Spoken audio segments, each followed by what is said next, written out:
The following program is from NET, the National Educational Television Network.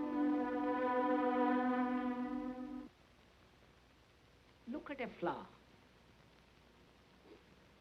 Have you ever looked at a flower?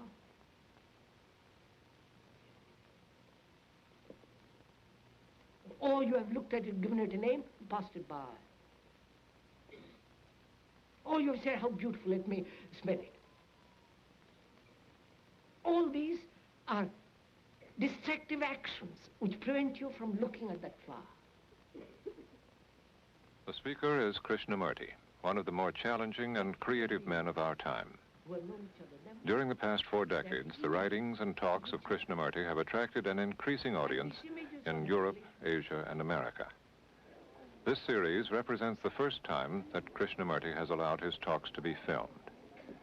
In this second of 8 programs, filmed principally in the Ojai Valley in California, Krishnamurti, in public talks and in informal conversation, speaks directly to the fundamental problems of today. In particular, he speaks of the problem of change and suggests that the real problem is not changing society, but changing ourselves. Go to various forms of entertainment, including churches, but it has no meaning. Is it possible to empty the mind of the known? One must have asked this question vaguely or with a purpose, because one suffers, one has anxieties, whether it's possible to go beyond, or one has vague hints of it. Now we are asking it, we are asking it as a question which must be answered, as a challenge which must be responded to. And this challenge is not an outward challenge, but a psychological inward challenge. And we're going to find out whether it is possible to empty the mind of the known. Look at that oak tree. Actually look at it.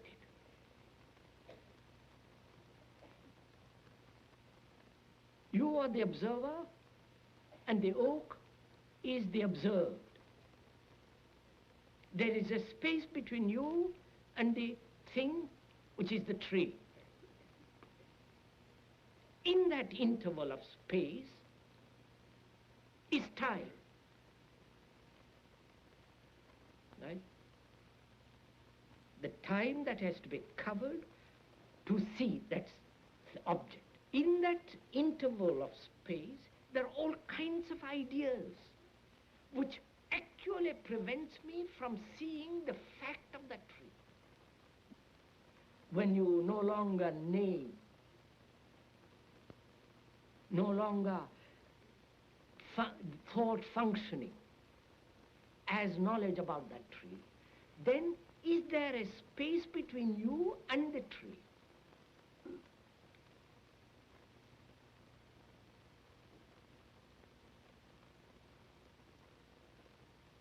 Then, if you go into it very deeply and observe all this, then the observer is the observer, which is not the observer identifies himself with the tree. Observer is the image which has been created. Observer is the image that has been created. He's the censor, the entity that judges, compares, all that.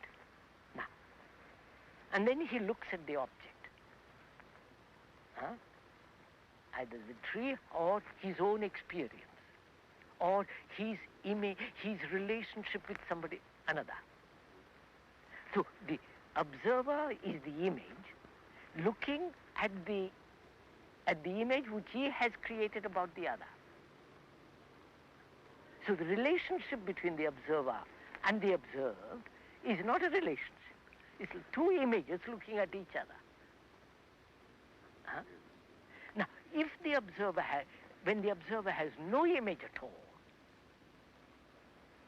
which is quite a tremendous problem, inquiry, which is meditation, all that, then the observer is the observed. What is the observer. Not the observer is looking at what is. When the observer is the observed, and the observer has always acted as though the observed is something different from himself, then he could act. But when he realizes that the observer is the observed, all action ceases on his part. And therefore all effort.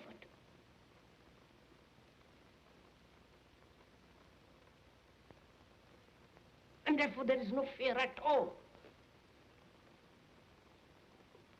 This requires a great deal of inward inquiry, inward observation, step by step without coming to any conclusion. Why do you choose? What is the necessity of choice? If you see something very clearly, as we just now saw what freedom implied, and when the mind is only free that it can see the total, when you see that clearly, there is no choice. It's only the confused mind that chooses.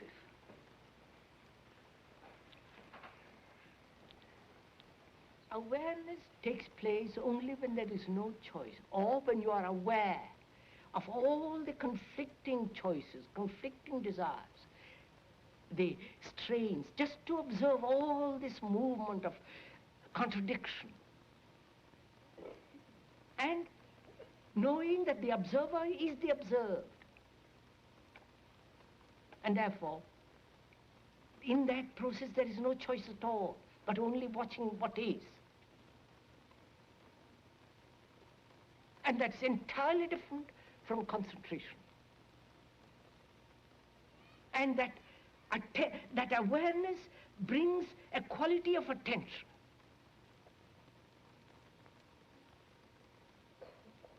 In which there is neither the observer nor the observed. When you really attend, completely attend. Like when you're now, if you are really listening, there is neither the listener nor the speaker. And that state of attention brings about an extraordinary freshness, youth, not youth. In America they use that word terribly. The extraordinary sense of freshness, quality of newness to the mind.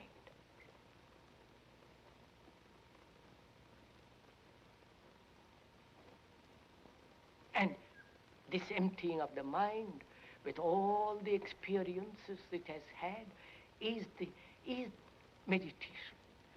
If you observe very closely, and that's one of the most arduous things, and that doesn't need effort at all, just to sit of an afternoon whenever you have time and leisure, to look at it. To look at a flower, to look at yourself, to look at all the movement of your thought and your feelings and your reactions. Just to observe without any choice, which is the beginning of self-knowing. And without self-knowing, man is caught everlastingly in confusion and misery. The thing that so strikes me in the talks and the conversations that I've listened to is the contemporaneity, the immediacy, the directness. Yes. Of our problems. What we're talking about, yeah. and of our problems. Yeah. And I am at the same time so struck by the fact that most of the things of the world in which we live are designed in one sense simply to distract us from an understanding of the problem. Yes, quite. So isn't it really, we have developed a whole network of escapes. And we are caught in those escapes. And those escapes are preventing us from understanding the problems. The problems are there.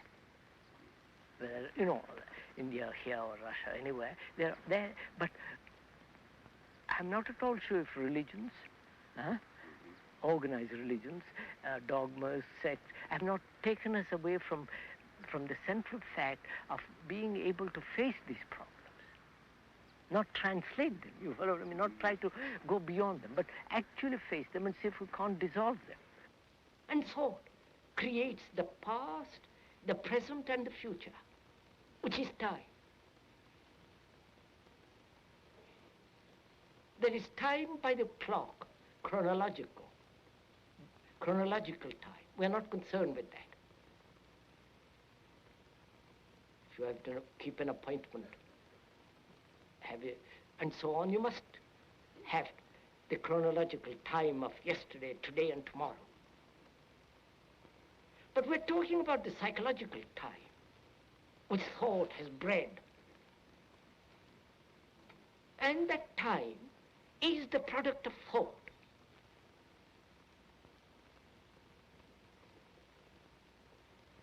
I have had that pleasure, I am going to have it, and I shall have it. This time quality is created by thought, bred, put together by thought. And thought is time, and it is time that creates fear.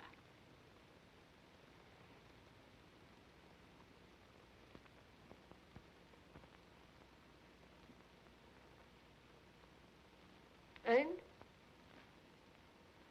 without probing into this time, pleasure, thought,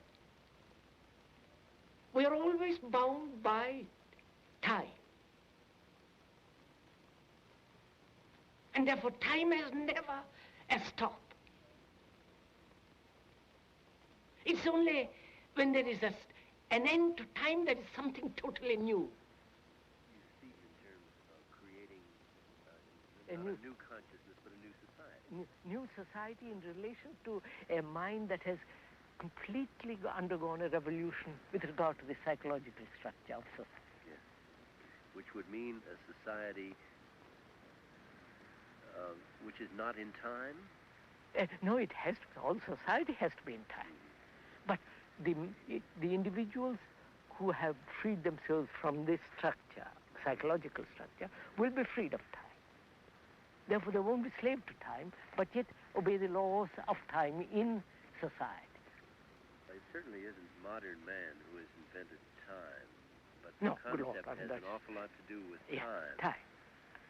I think it is because he made himself incapable of facing what is the fact. Therefore, he has a concept about the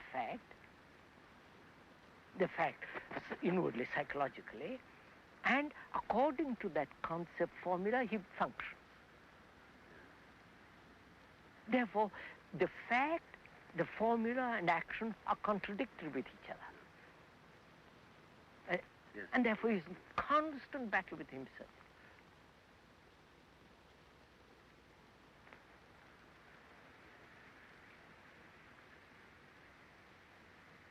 So is it possible to act without idea? Idea being organized thought,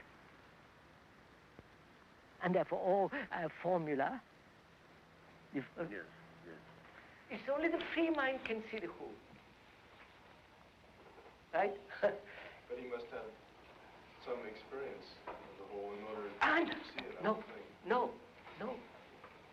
To see the whole thing, you need a very sharp mind, very clear mind. A mind that's not biased.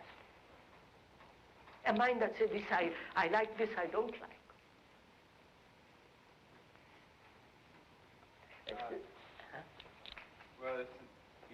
you have eliminated the mind that is in a pattern or expects to be led, or it won't ever see the complete truth.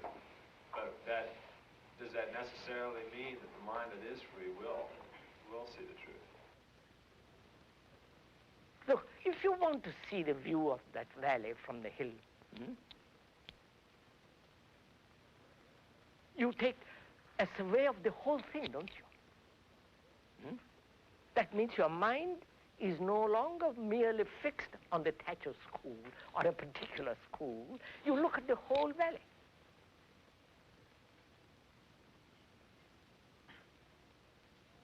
So here is a whole complex map of life. Business, all the rest of that. Very complex. And to understand the whole of that, you must be free to look. Therefore we say, free the mind from fear. As long as there is fear, that fear will take shelter in a belief. Christian or doesn't matter what belief. Because fear demands comfort, security, hope, and all the rest of it. So, being afraid of something, death or something else, that fear must take shelter in something. Therefore, whether you believe in reincarnation or not, or some other belief, is the same. All beliefs are the same, because they're essentially born out of this fear.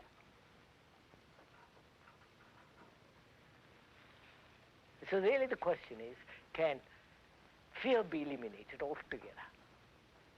It's like inquiring into if there is such thing as God. I put it in quotes. That word God is so heavily loaded that has almost lost all its meaning. If one wants to discover it, if there is or if there is not, how does one proceed? Obviously, to find out, all types of belief must come to an end. And therefore, which means all form of fear must come to an end. Belief is a form of hope. And I have hope because I'm in despair. And I invent a belief, a security, a state of mind which says there is something which is permanent. And I believe in that. And that belief, obviously, not only conditions all examination,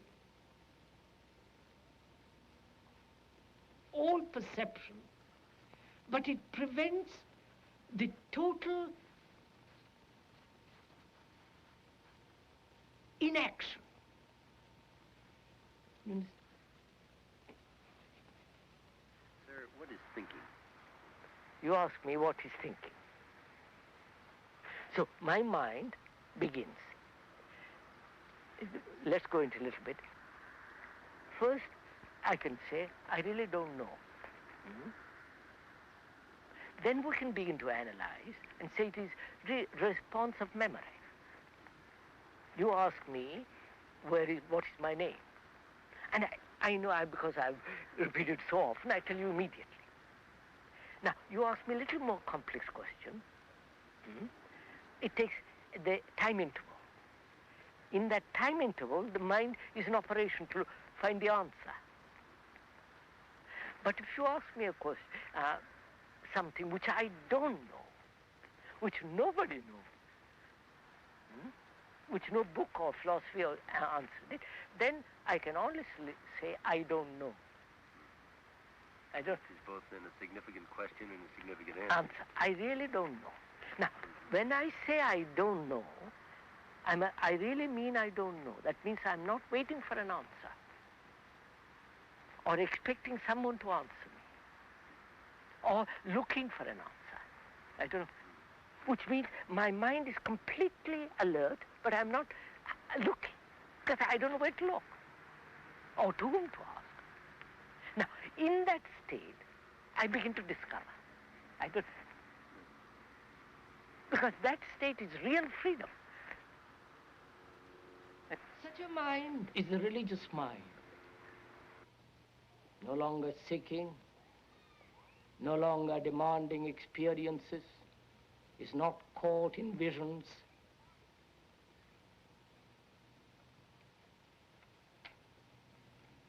And such a mind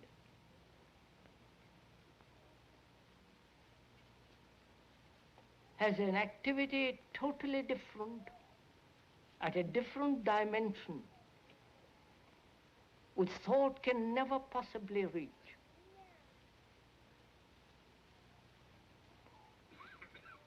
Thought has a place, very small place.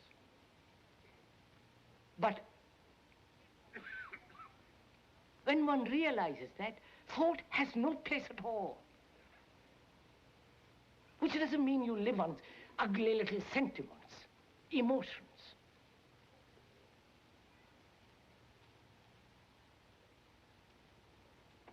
So one can function normally, healthily, sanely in this world with a mind that is not cluttered up by thought. And it is only such a mind, the religious mind, that can know something beyond all the imaginations and structure of man's hope. There is no perfect society. And society doesn't want man to be free. Society does not want man to be free, because freedom means, according to socials, freedom means disorder. Yes. Revolt means disorder. Revolution means disorder. So society says, forbids that. But man is always seeking freedom. But freedom merely outwardly, in relation to the social structure. Therefore, he is a revolt against society, but not a revolt against the inner psychological structure which has created this society. Yes. Therefore, the genuine radical is the revolution occurs within the human being. Yeah. Within the skin rather than within the framework of social order. We are taking a journey together into the whole psychological structure of man.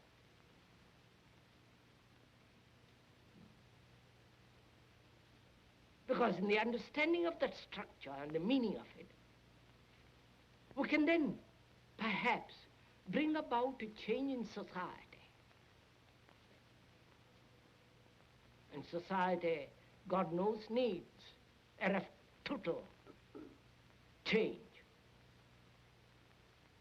A total revolution.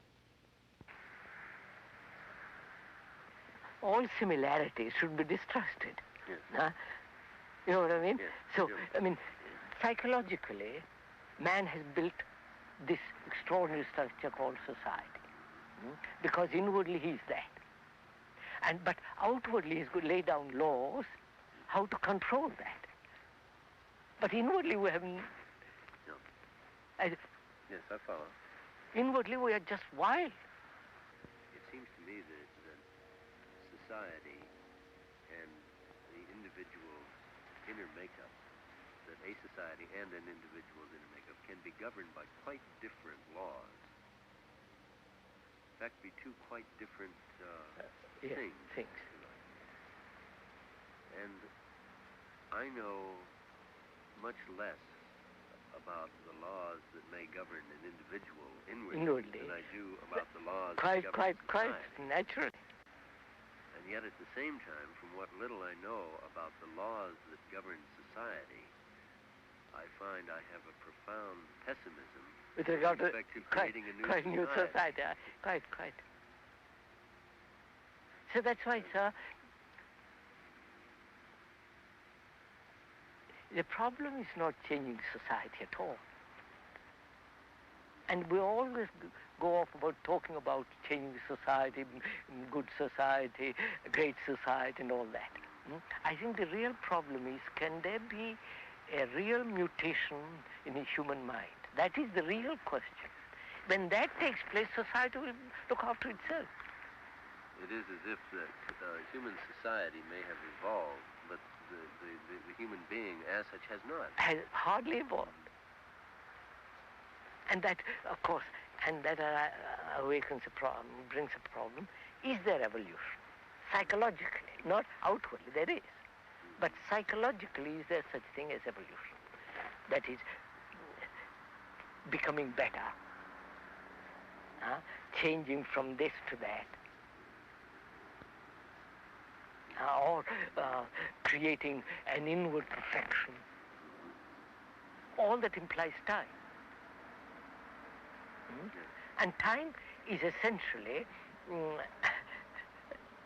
through time you can't possibly change the psychological factor. So if one can put away all idea of gradual revolutions inwardly, then we have to face the fact what is inwardly each minute and see if that fact, if what is cannot be absolutely be eliminated immediately. That is the real question. I don't know. There is no end to talking, to words, to attending meetings and reading.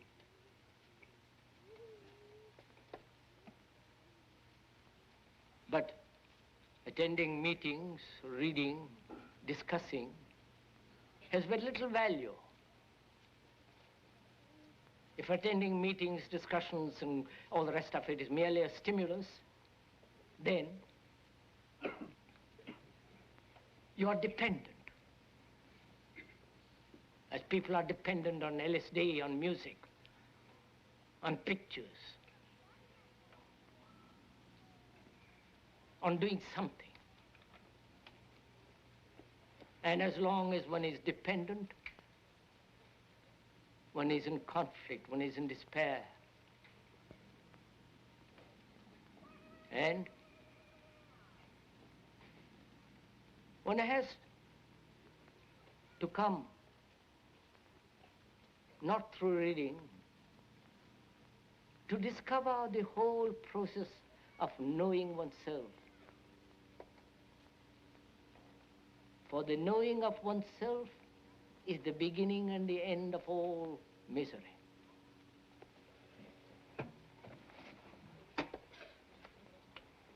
This has been the second of 8 programs presenting Krishnamurti, whose singularly challenging approach to the problems of our time places him outside of any simple category like philosopher or religious leader. Subsequent programs will explore love, fear, conflict, the aging of the body, and death. In his next talk, Krishnamurti will speak of freedom from fear.